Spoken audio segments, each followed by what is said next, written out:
Hello guys. आज हम interview questions and recruitment के सीरीज में एक्सेंचर के टेक्निकल इंटरव्यू क्वेश्चंस की बात करने जा रहे हैं। ये ऑन डिमांड वीडियो है। कुछ लोगों ने मुझे पूछा कि टेक्निकल में क्या क्वेश्चन पूछे जाते हैं, so I came up with this. Let's get started. तो सबसे फेमस क्वेश्चन है जो कि जब मैंने एक्सेंचर का रिक्रूटमेंट प्रोसेस और इंटरव्यू क्वेश्चंस का वो जो एक बनाया था वीडियो, उसमें भी मैंने बताया था कि oops concept is very important and very favourite questions for all the interviewers. अब क्या है, मैंने तो यहाँ पे ऊप्स कॉन्सेप्ट में कुछ हाईलाइट्स कर दिया है पॉइंट की। ऑब्जेक्ट होता है, क्लास होता है, इनहेरिटेंस, पॉलीमॉर्फिज्म, एब्स्ट्रैक्शन, इनकैप्सुलेशन। तो before starting let me tell you guys, मैंने अगर आपकी प्रेफर्ड लैंग्वेज जावा बोली जाती है, आप जावा बोलते हो, तो ये सारी ट्यूटोरियल आपके काम आएगा। अगर आपकी प्रेफर्ड लैंग्वेज सी या सी प्लस प्लस है तो उनके क्वेश्चंस मैंने उतने कवर नहीं किए हैं।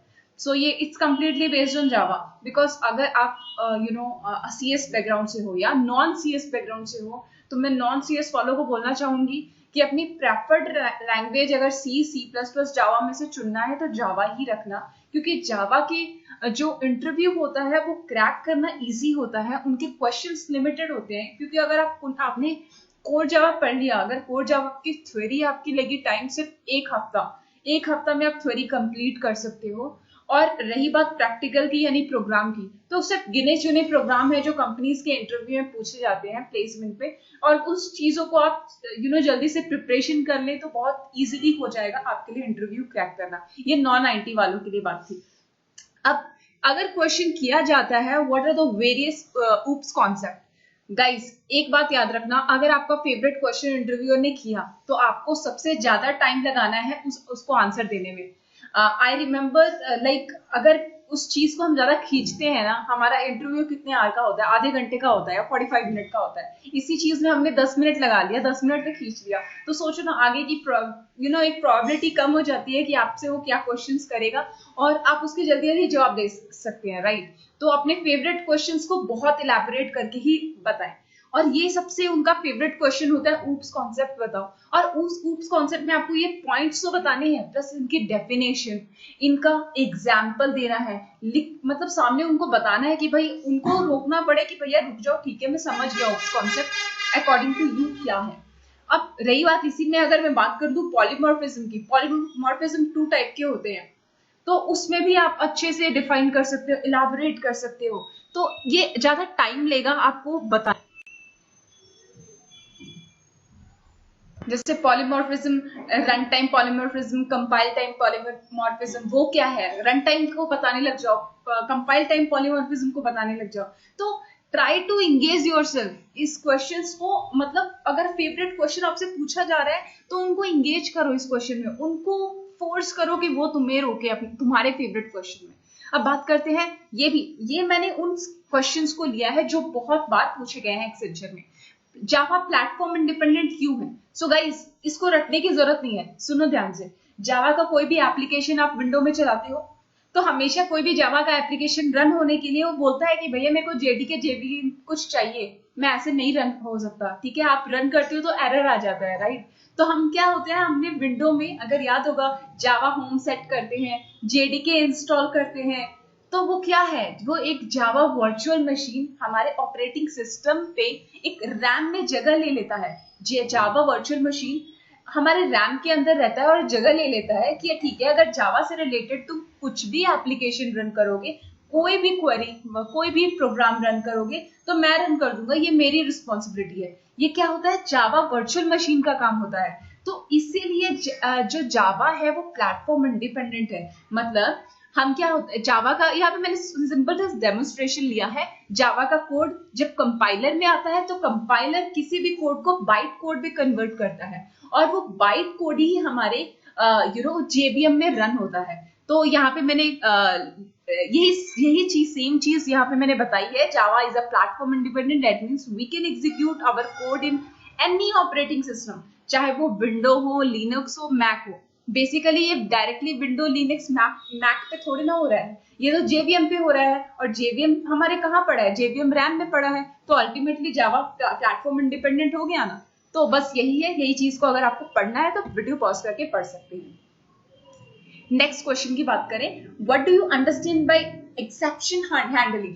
ठीक है, एक्सेप्शन हैंडलिंग के क्वेश्चंस थोड़े से आपको घबरा सकते हो कि यार क्या एक्सेप्शन हैंडलिंग तो आती नहीं, बट नहीं, जब सिंपल क्वेश्चन पूछे ना एक्सेप्शन हैंडलिंग क्या है, तो अगर कोई भी कोड में एक्सेप्शन आ जाती है, ठीक है, अगर उनको कोई भी कोड एग्जीक्यूट करते हैं तो एक्सेप्शन आने के चांसेस होते हैं।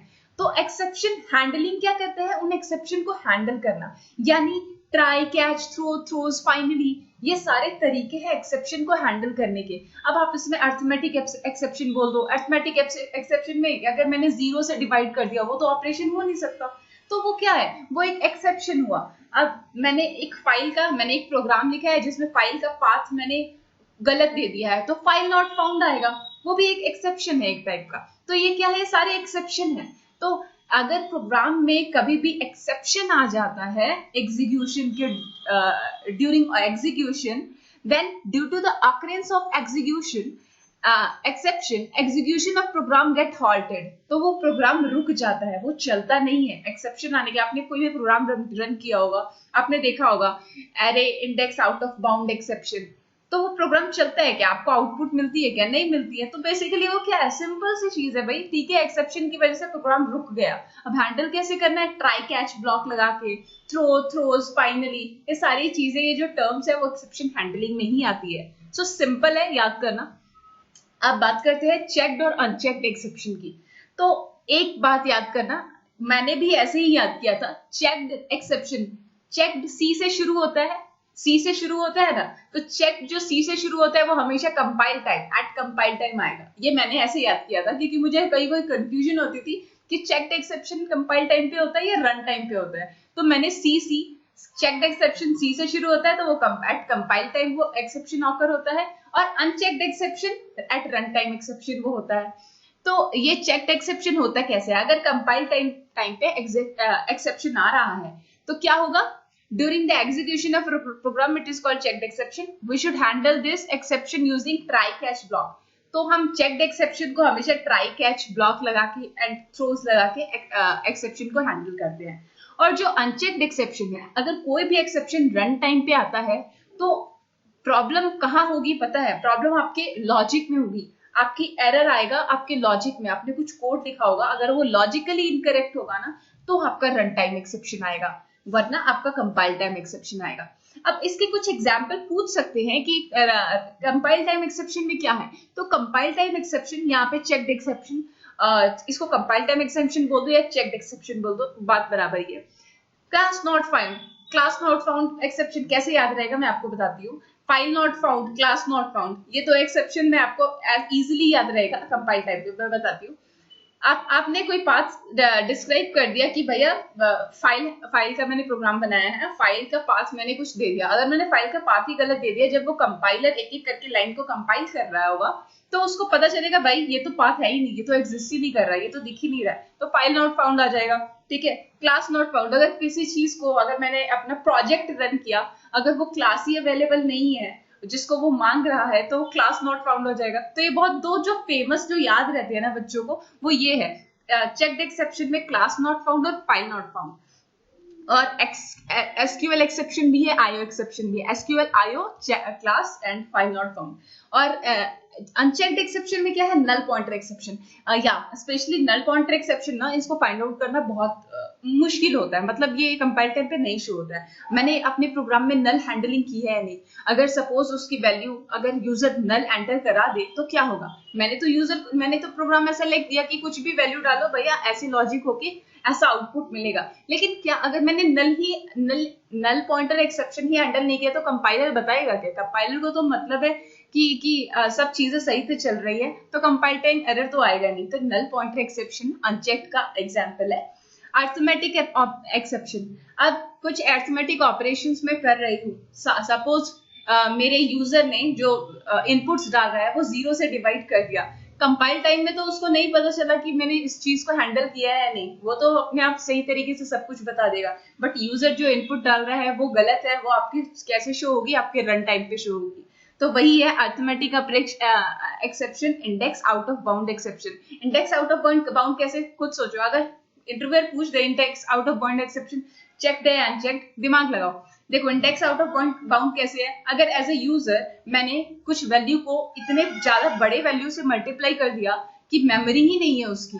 एक कैरेक्टर कितना स्पेस लेता है, एक इंटीजर कितना स्पेस लेता है, अगर मैंने उससे ज्यादा,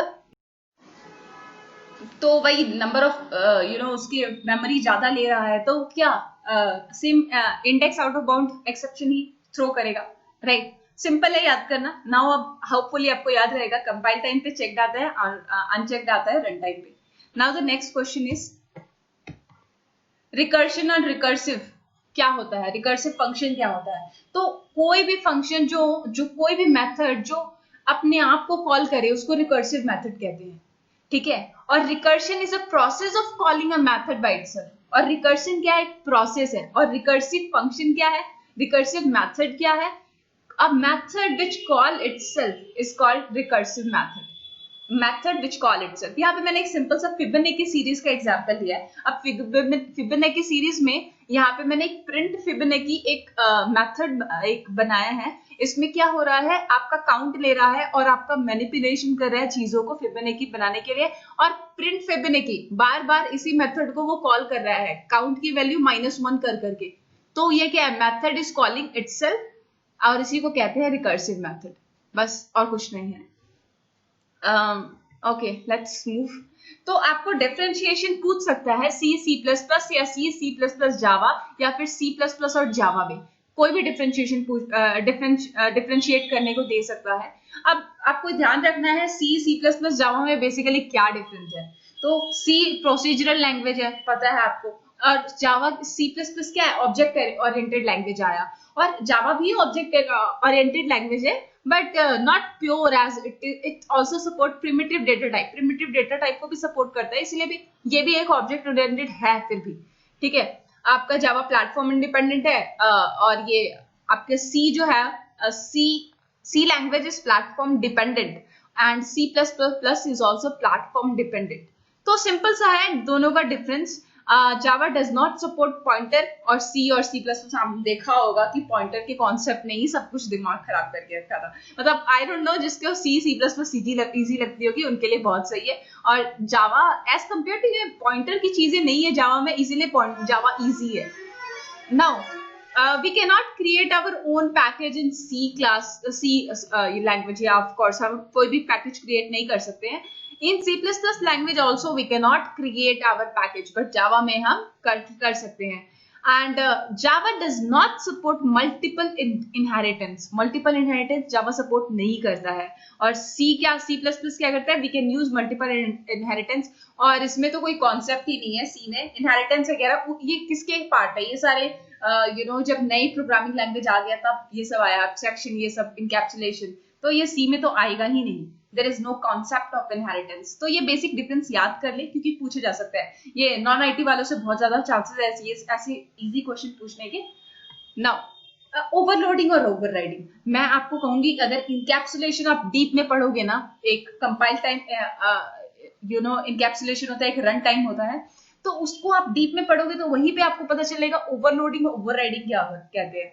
तो ओवरलोडिंग और ओवरराइडिंग में बेसिक डिफरेंस ये है, ओवरलोडिंग में क्या होता है, एक क्लास में मैंने दो मेथड बनाए और दोनों मेथड के नेम सेम है, बस उनकी जो मैंने पैरामीटर पास कर रही हूँ वो डिफरेंट है, बस यही मेथड ओवरलोडिंग है। और मेथड ओवरराइडिंग क्या है, ओवरराइडिंग जब मैं किसी और क्लास में एक मेथड बनाई और किसी और क्लास में मैं उस मेथड को मैं सेम मेथड बनाई और मैंने बस उस क्लास को एक्सटेंड किया, मतलब एक पेरेंट और चाइल्ड रिलेशनशिप बना दिया।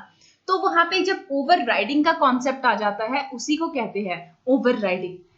इसका एक अच्छा सा एग्जांपल मैं बताऊंगी। एब्स्ट्रैक्शन जब करते हैं ना, कोई भी हमने एब्स्ट्रैक्ट क्लास बनाई, अब हम दूसरी क्लास में जब उसको कॉल करते हैं ना तो उसको ओवरराइड करते हैं, सेम क्लास बनाते हैं सेम नेम से, इवन हम उस चीज को बस इंप्लीमेंट करते हैं वहां पे, तो उस कॉन्सेप्ट को कहते हैं ओवरराइडिंग। तो यहाँ पे मैंने एक क्लास ए लिया है और क्लास बी एक्सटेंड ए, और उसमें दोनों का पैरामीटर सेम होता है और आपका मेथड का नाम सेम होता है, तो इसी को ओवरराइडिंग कॉन्सेप्ट कहते हैं। It can be exist with in a class और ओवर तब डिफरेंस पढ़ लो। ओवरलोडिंग क्या होता है, it can be exist with in a class, एक क्लास के अंदर एक्सेस हो सकता है.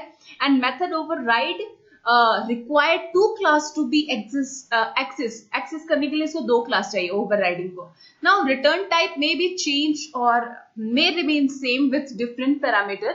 रिटर्न टाइप चेंज हो सकता है, ऑफ कोर्स इसमें पैरामीटर ओवरलोडिंग में डिफरेंट है तो रिटर्न टाइप कुछ भी हो सकता है.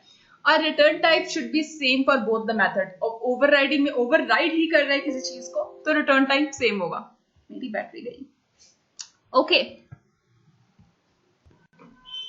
Now the next question is super and this keyword. जो सुपर और दिस कीवर्ड आता है, हमेशा याद रखना जब भी सुपर कीवर्ड आए ना तो कभी भी किसी पेरेंट क्लास के ऑब्जेक्ट को रेफरेंस करने के लिए हम सुपर कीवर्ड का यूज करते हैं. अब पेरेंट क्लास का सपोज मैंने यहाँ पे मैंने एग्जांपल लिया है क्लास एनिमल. एनिमल मैंने स्ट्रिंग कलर दिया है व्हाइट, और मैंने दूसरा क्लास लिया है चाइल्ड क्लास जो एनिमल को एक्सटेंड कर रहा है. तो आप ये लाइन नंबर 8 पे देखो, सुपर डॉट कलर. मैं यहाँ पे क्या कर रही हूँ, पेरेंट क्लास का जो वेरिएबल है उसको मैं रेफर कर रही हूँ, कि रेफरेंस दे रही हूँ कि वहां से लो सुपर डॉट कलर. अब वही चीज अगर मैंने यहाँ पे एनिमल जो क्लास है, एनिमल क्लास में मैंने कोई अगर मेथड बनाया होता तो मैं मेथड को क्या करती, सुपर डॉट मेथड नेम और आपका opening and closing bracket semicolon, ऐसे में मेथड को रेफर कर रही होती. तो सुपर कीवर्ड जहां पे भी आए वहां पे समझ जाना कहीं चाइल्ड और पेरेंट रिलेशनशिप है और पेरेंट को रेफर करता है सुपर क्लास.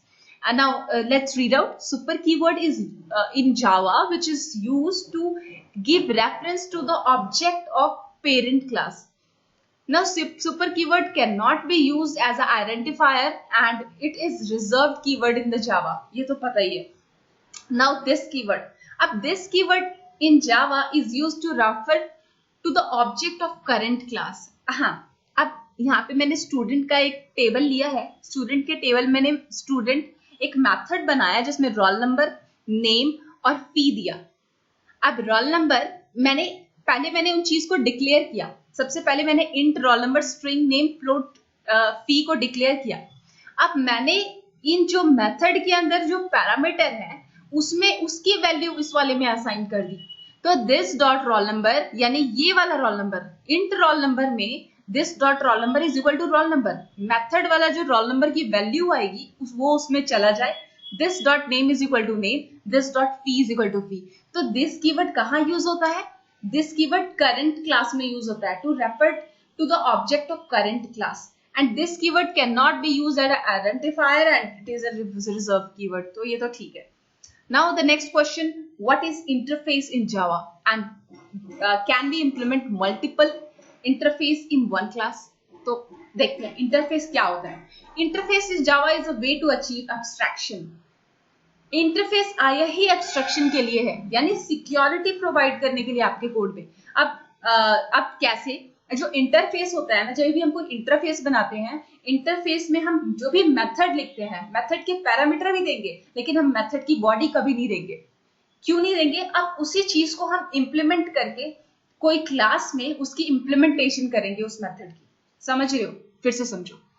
एक मैंने इंटरफेस बनाया, उसमें मेथड दिया. मेथड में मैंने भी मेथड, बहुत सारे मेथड क्रिएट किए और मेथड में पैरामीटर हर चीज जो पास करना है कर दिया, लेकिन उस मेथड की बॉडी नहीं लिखी. मतलब वो मेथड कर क्या रहा है मैंने इंटरफेस में नहीं बताना है. इंटरफेस इसीलिए है कि भाई तुम मुझे बस इतना बताओ कि क्या क्या है मेथड, मुझे ये चीज हाइड करनी है, एब्स्ट्रैक्ट करनी है. देखो एज अ यूजर, मतलब जो हम बैंकिंग के जो चीजें हैं, बैंकिंग वाले इंटरनली चीजें कैसे इंप्लीमेंट हुई है कभी बताते हैं क्या. हमें क्या दिखता है, अगर हम अपना बैलेंस देखते हैं, सिर्फ बैलेंस दिखता है, हमें इतना अपनी डिटेल्स दिखती है. हमें अब कैसे अंदर स्टोर हो रहा है, कैसे क्या हो रहा है, हमें पता है क्या, हमें कुछ नहीं पता है. तो इसलिए सिक्योरिटी, एब्स्ट्रैक्शन प्रोवाइड करने के लिए इंटरफेस की कॉन्सेप्ट लाते हैं और बड़ी बड़ी इंडस्ट्रीज की प्रोजेक्ट में इजिली यूज होता है. तो इंटरफेस में डेटाबेस की स्पेशली चीजें हम चीजों को, मेथड को यहाँ पे कॉल कर मेथड को नाम लिख के इम्प्लीमेंटेशन, बॉडी इम्प्लीमेंटेशन नहीं करते हैं. जितनी चीजें रिक्वायर्ड होती हैं क्लास में उतनी ही इम्प्लीमेंटेशन होती है. तो यही चीज है आपका इंटरफेस. तो interface is like a class, जो एक क्लास की तरह है but not exactly as interface also can have method and variable as same as class, but the interface only contain the methods in nature. So interface की body नहीं होती है. The interface cannot be instantiated in Java. ठीक है, नहीं हो सकता है. हम इसको new keyword से object create करके नहीं call कर सकते हैं. Interface cannot interface contain method with a public and abstract by default इसके सारे method जो public and abstract होते हैं by default. ठीक है, अगर आपको उसको कुछ बनाना हो तो वो बात अलग है, वरना इंटरफेस हमेशा ही एब्स्ट्रैक्ट रहता है. अ class can implement N interface, yes implement कर सकता है. और यहाँ पे मैंने कुछ बताया है, आपको एक डेमोन्स्ट्रेशन दिया है. इंटरफेस में मेथड्स होते हैं और एक class implements C and D जो भी इंटरफेस है, और उसको यहाँ पे वो मेथड को इम्प्लीमेंट करता है कोडिंग करके. Now let's move to the next slide. मैं बहुत लंबा लेक्चर ले लिया मैंने. एक्सप्लेन इनहेरिटेंस जावा. इनहेरिटेंस क्या होता है? इनहेरिटेंस किसी और की प्रॉपर्टी को, किसी और क्लास की प्रॉपर्टी को और बिहेवियर को दूसरे क्लास में लाना, इसी को तो कहते हैं इनहेरिटेंस. तो how we can achieve it? We can achieve it simply. पहली बात हम पढ़ लेते हैं क्या है. Inheritance increase the code reusability. ठीक है, inheritance is an important feature of oops concept, is a relationship. ये सब कुछ जानने की जरूरत नहीं है, बस आपको पता है ना इनहेरिटेंस होता क्या है. Is a process by which one class can have all property of other class. That means one class inherits all the behaviour of other class. और वो कैसे करते हैं? एक्सटेंड कीवर्ड लगा के. तो ए क्लास ए एक्सटेंड्स बी. अब बी के सारे जो फीचर है, सारे जो बिहेवियर है, वो ए में भी आ जाएंगे और आप ए का कोडिंग करते रहो. तो it's just like that, very simple to implement inheritance. Now, can we use multiple inheritance in Java? जब मैं डिफरेंशिएट कर रही थी तो जावा में बताया मैंने मल्टीपल इनहेरिटेंस नहीं होता है. अब इस क्वेश्चन को ना दो तरीके से पूछ सकता है. इंटरव्यूअर ये भी पूछ सकता है, बताओ डायमंड प्रॉब्लम क्या है. इसी चीज को डायमंड प्रॉब्लम भी कहते हैं, और इसी चीज को मल्टीपल इनहेरिटेंस जो कि अचीव नहीं किया जा सकता है जावा में, वो भी कहते हैं. अब देखो मल्टीपल इनहेरिटेंस में क्या होता है. सपोज एक क्लास ए है, इनहेरिट टू पेरेंट क्लास, उसके दो पेरेंट हो जाएंगे B and C. Suppose in a method and in which a method with the same name is present in both the class and hence when try to override that method it create confusion. अब क्या होता है, मैंने एक ए class है, उसके दो parent है बी और सी. दोनों पेरेंट में ना सेम मेथड है, सेम नेम के मेथड है. अब मैं क्लास ए में वो मेथड ओवरराइड करना चाहती हूँ, तो कंफ्यूजन हो जाएगा कंपाइलर को कि भैया तुम जो ओवरराइड कर रही हो वो बी से कर रही हो या सी से कर रही हो. और इसी प्रॉब्लम को कहते हैं डायमंड प्रॉब्लम. और इसीलिए एम्बिग्यूटी आ जाती है और इस एम्बिग्यूटी क्रिएट कर देती है. इसीलिए हम मल्टीपल इनहेरिटेंस नहीं कर सकते. समझ रहे हो ना? मल्टीपल मतलब एक चाइल्ड के दो पेरेंट हो जाए तो क्या होगा, कंपाइलर कंफ्यूज हो जाएगा. किस सिचुएशन में? जब अगर दोनों पेरेंट में सेम मेथड होगा, सेम नाम होगा, सेम पैरामीटर होगा, और मेरा चाइल्ड उसको ओवरराइड कर रहा होगा, और उसमें कंपाइलेशन को दिमाग खराब हो जाएगा कि भैया तुम किसको बुलाना चाहते हो, सीधे सीधे बताओ. तो इसीलिए ये चीज नहीं की जाती है. मैंने यहाँ पे सिंपल सा एग्जांपल लिया है, इंटरफेस ए इंटरफेस बी. अब इम्प्लीमेंट कर रहा है, सिंपल जो है वो दोनों को कर रहा है, और simple S1 is equal to new simple. अब यहाँ पे public static void main S1 dot M1.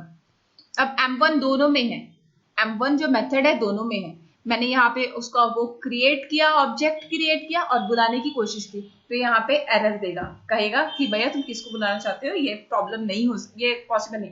आपको पता है ये क्वेश्चन मुझे किस तरीके से पूछा गया था? मेरे को एक इंटरव्यूअर ने ये एक प्रोग्राम लिख के दिया कि मान लो मेरे पास ये है और मैं ये, तो क्या ये अचीव हो पाएगा? तो मेरा मतलब उसने मुझे डायरेक्टली नहीं पूछा मल्टीपल इनहेरिटेंस क्या है और डायमंड प्रॉब्लम क्या है. उसने मुझे प्रोग्राम लिख के दिया और उसके बाद बोला कि क्या ये अचीव कर सकते हैं. तो मैंने कहा नहीं, यहाँ पे एम्बिग्यूटी आएगी. मुझे उस वक्त ऑल ऑफ अ सडन नहीं पता था कि मल्टीपल इनहेरिटेंस का ये कॉन्सेप्ट पूछ लिया, बट या दिमाग में आ गया था कि यार ये तो एम्बिग्यूटी आएगी, यहाँ पे प्रॉब्लम आ जाएगी, ये चीज रन नहीं होगी. तो क्वेश्चन कैसे भी पूछ सकते हैं. Now what can we do if we want to access private member? ये getter setter से यूज करके हम private member को access कर सकते हैं. What is an abstract class in a Java? Abstraction बहुत important है guys. Abstract class क्या होती है? Abstract class जिसमें abstract keyword यूज करते हैं किसी भी क्लास में, उसको abstract class कहते हैं. इंटरफेस जो आपका है वो पूरा abstract है, वो abstractions के लिए ही इंटरफेस यूज किया गया है. मतलब abstraction क्या है? कि अगर किसी चीज को किसी इम्प्लीमेंटेशन को हम यूजर को नहीं दिखाना चाहे, वो इंटरनल है, इसी चीज के लिए एब्स्ट्रैक्ट क्लास यूज किया जाता है।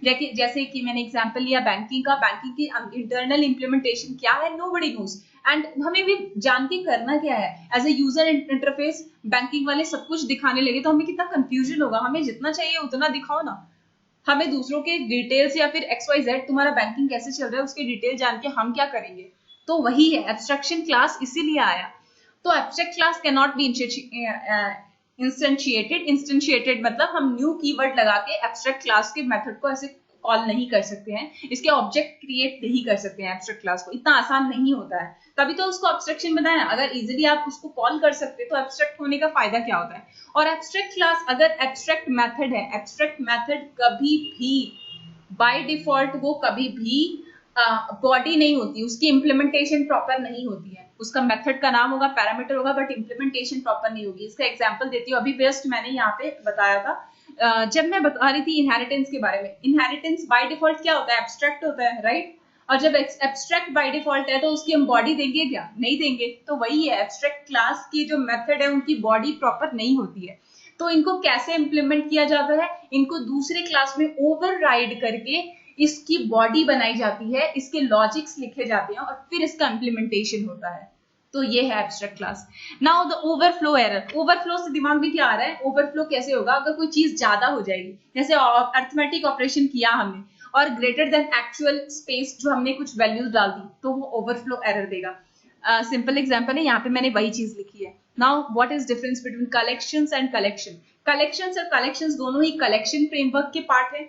अब कलेक्शन क्या है, इंटरफेस है, इंटरफेस पता है आपको अब क्या है इंटरफेस। और collections is a class, collection class है और कलेक्शन इंटरफेस है। यानी कलेक्शन के इंटरफेस में जो भी मेथड है वो किसमें हम कभी भी यूज कर सकते हैं जब भी हम कोई क्लास में implement करना चाहें। अब collections class provide the static method which can be used to various operation on a collections। और collections class के अंदर ना बहुत सी सारी चीजें आती हैं। ये खुद में एक ये collection framework एक बहुत बड़ा टॉपिक है और बहुत इम्पोर्टेंट टॉपिक है। शायद अभी आपको ना पूछे बट इन फ्यूचर आपको इस चीज के बारे में जानना ही चाहिए, कलेक्शन फ्रेमवर्क, क्योंकि ये चीज डेटा स्ट्रक्चर में हर चीज में बहुत यूज होती है। Now let's go to the next. What is constructor? What is destructor? Simple है, देखो read कर लो, ये वीडियो बहुत लंबा जा रहा है। Let's read this out. A constructor is a special method that initialize an object and its name must be same as class name। ठीक है, कंस्ट्रक्टर का नाम जो होता है क्लास नेम की तरह होता है, ऑब्जेक्ट को इनिशियलाइज करने के लिए बनाया जाता है। ये आपको बेसिकली ये सबको पता होगा। Deconstructor is used to delete any extra resource allocated by an object. ठीक है, कंस्ट्रक्टर का ऑपोजिट है deconstructor. Now let's move to what is final, finalize, finally. Final क्या है, फाइनल कीवर्ड हमने कभी भी कभी यूज किया होगा। फाइनल जब हम मेथड में देते हैं, फाइनल क्लास बनाते हैं, फाइनल वेरिएबल बनाते हैं, तो अब वो फाइनल हम कीवर्ड यूज करते हैं। फाइनलाइज का गार्बेज कलेक्शन में यूज करते हैं, जब भी कुछ चीज हमें डिस्ट्रॉय करनी हो तो हम फाइनलाइज यूज करते हैं। और फाइनली जब भी हम एक्सेप्शन हैंडल करते हैं ना, तो थ्रोज, फाइनली, ये वो चीज है। तो ये चीज तीनों का डिफरेंस पूछ सकता है। What does it mean that a method और अ फील्ड इज स्टैटिक। ठीक है, अगर स्टैटिक है तो क्या है। अगर सपोज कुछ यहाँ पे रीड कर लेना, मैं आपको बताती हूँ। The static variable can be used to refer the common property of all object. ठीक है, मैं एक एग्जांपल देती हूँ। जैसे मैंने ना बहुत सारे स्टूडेंट है, बहुत सारे स्टूडेंट का कॉलेज, अब इतने थाउजेंड्स ऑफ स्टूडेंट है कॉलेज में, सबका अगर सब एक ही कॉलेज से सपोज कौन सा कॉलेज में ले लूं, AIT से पढ़ रहे हैं, तो अगर मैं बार बार स्टूडेंट्स की डिटेल फिल करूंगी तो मैं बार बार AIT थोड़ा ना लिखूंगी। तो मैंने क्या कर दिया, जो कॉलेज का नाम है ना उसको स्टैटिक बना दिया, स्टैटिक वेरिएबल, स्टैटिक क्या बना दिया, स्टैटिक मैंने वेरिएबल बना दिया कॉलेज का नाम, college is equal to AIT। अब बार बार, अब वो मेमोरी में एक बार स्टोर हो जाएगा और हम मुझे बार बार लिखने की वो चीज जरूरत नहीं है। मतलब अब मेमोरी भी मेरी कम लगेगी, बहुत ज्यादा स्पेस नहीं लेगा। तो इसलिए स्टैटिक का कॉन्सेप्ट आया कि अगर कोई चीज रिपीटेड है, जैसे कॉलेज का नाम है, स्कूल का नाम है, आपका कुछ भी है, तो वो चीज आपको स्टैटिक बना दो ताकि आपको मेमोरी बार बार वो ना ले और ज्यादा उसको बार बार लिखने की जरूरत ना पड़े। The static variable can be used to refer to a common property of all objects. यानी सारे ऑब्जेक्ट, सारे स्टूडेंट की कॉमन प्रॉपर्टी क्या है, उनका कॉलेज का नाम, उनका स्कूल का नाम, तो कॉमन प्रॉपर्टी को स्टैटिक बना दिया. For example a company name of employee और college name of student is static, can be a static variable. A static method कहां से बिलोंग करता है? एक क्लास से, rather than the object of a class. A static method can be evoked without need of creating an instance of a class. A static method can access static data member. अब देखो, अब static method की simple बात करें तो public static void में जो हमारा मेन क्लास है वही खुद स्टैटिक है. ठीक है, तो अगर सपोज मैंने कोई स्टैटिक यहाँ पे एक नॉन स्टैटिक की क्लास बनाया, उसमें नॉन स्टैटिक मैंने वेरिएबल दे दिया, तो क्या मैं वेरिएबल डायरेक्ट कॉल्स कर सकती हूँ? नहीं कर सकती. स्टैटिक मेथड में कभी भी डायरेक्ट नॉन स्टैटिक को कॉल नहीं कर सकता. ये अगर स्टैटिक होता ना, अगर ये ए की वैल्यू इंट स्टैटिक होता ये, तो ये डायरेक्टली कॉल कर लेता. तो मेथड की यही प्रॉब्लम है कि ये डायरेक्टली नहीं कर सकता कॉल. इसके लिए पहले इसको इंस्टांस बनाना पड़ेगा. मतलब कैसे? वेरिएबल कुछ भी ABC is equal to new A, new keyword लगा के एक इंस्टांस बनाया और उसके इंस्टांस की हेल्प से वो उसको कॉल कर सकता है, डायरेक्टली कॉल नहीं कर सकता है. यही प्रॉब्लम है स्टैटिक में. स्टैटिक होता तो डायरेक्टली करता, नॉन स्टैटिक है तो आपको एक इंस्टांस बनाना पड़ेगा. Now these are the website which I feel it's pretty good for those who are preparing for job.